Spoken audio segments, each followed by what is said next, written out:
Hello there! I usually record videos for YouTube on weekends, but this time I'll make an exception. Also, it's not really in my habit to make direct responses to videos that disturb me, so this is another exception. Without further ado, this is a reply to Fool for Lifetime, and I will put his link in the description box in case he forgets to approve my video. First of all, homosexuality is unnatural. We all know that. It's wrong, okay? It doesn't matter if you believe biblically that it's wrong. It doesn't matter if you believe that it's wrong for education. It doesn't matter if you believe that it's wrong for finance. Just look at the nature of it all. So homosexuality is unnatural. Then how come you find it all over nature, from butterflies to apes? Oh, but wait a minute. You do know that homosexuality is spread in nature because you go on to saying this. And for all of you people out there who want to argue with the animal kingdom, animals do homosexual things. There are certain species of animals. Well, first of all, most animals are stupid. Monkeys are the smartest animals we have, and we know how stupid they are. So if you're telling me that humans are as barbaric and as stupid as animals who eat their own young for survival sometimes, okay? Come on, this is really retarded.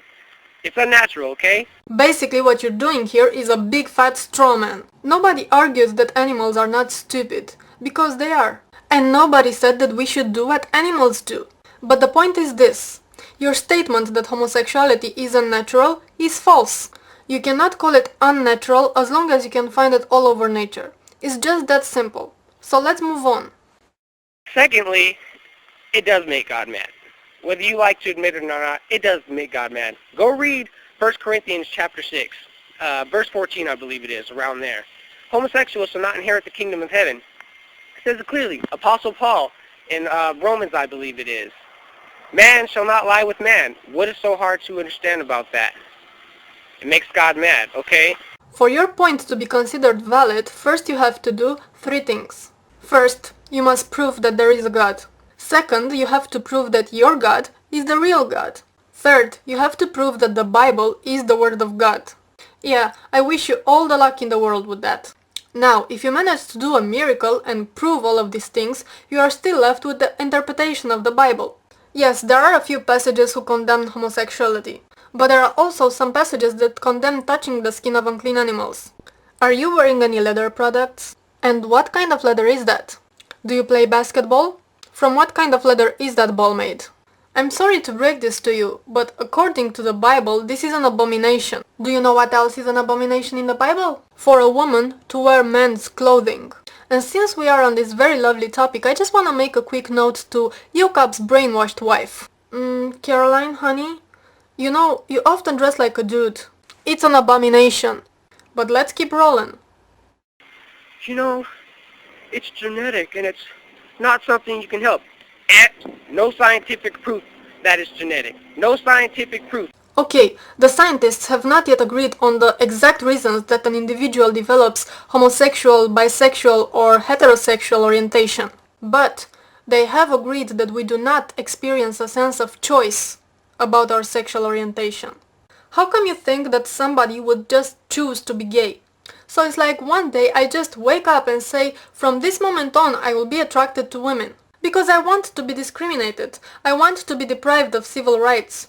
Just take in consideration the fact that there are homosexuals even in Muslim countries. Do you know what happens to gay people in those countries?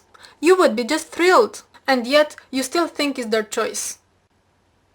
Your mom had to lay down with your dad to come up with you, and now you're here. Heterosexuality is pro-life. Homosexuality is anti-life. What is so freaking hard about this, guys? Well, newsflash to you, pro-lifer. We are overpopulating the planet.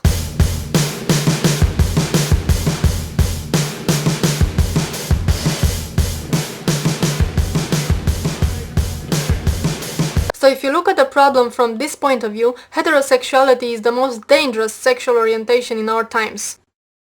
People should have the right to be with who they want to be, which is why we put rapists in jail for raping little kids, which is why we put molesters in jail for molesting little kids. I mean, hey, if the same sex is your thing and little kids is my thing, then fine, you know? How about it? Well, I'll tell you how about it. It's a little thing called consent. As a side note, there is something really disturbing that I noticed about people in my country. Even the most open-minded and intelligent people I know are still against homosexuality. So for you people who are watching me right now, I just want to tell you this. If you'll ever stand in front of me again and associate homosexuality, which is a consensual act between adults that do not harm anybody, with pedophilia or bestiality or any other form of abuse, I will spit you between your eyes. 'Cause I'm a lady like that. But let's go on. You know, should you be allowed to marry your mom? How about it? Should you be allowed to marry your brother, your sister? Should you be able to have 10 wives? How about it?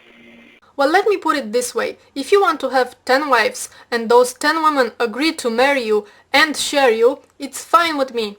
I don't give a damn. As for the incest, there is a little problem there.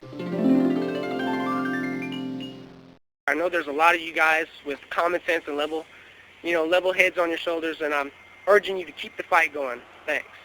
Why is it so hard for you to understand that both heterosexual and homosexual behavior are normal aspects of human sexuality? Both have been documented in all the different cultures and historical times. Those convictions that you have are not justified by religion or by logic. You are just a homophobe. Your hypocrisy is much too obvious, especially when you preach about Jesus and love, while in the same time all you do is promoting hatred. On February 12th, an openly gay 15-year-old boy named Larry, who was an 8th grader in Oxnard, California, was murdered by a fellow 8th grader named Brandon. Larry was killed because he was gay.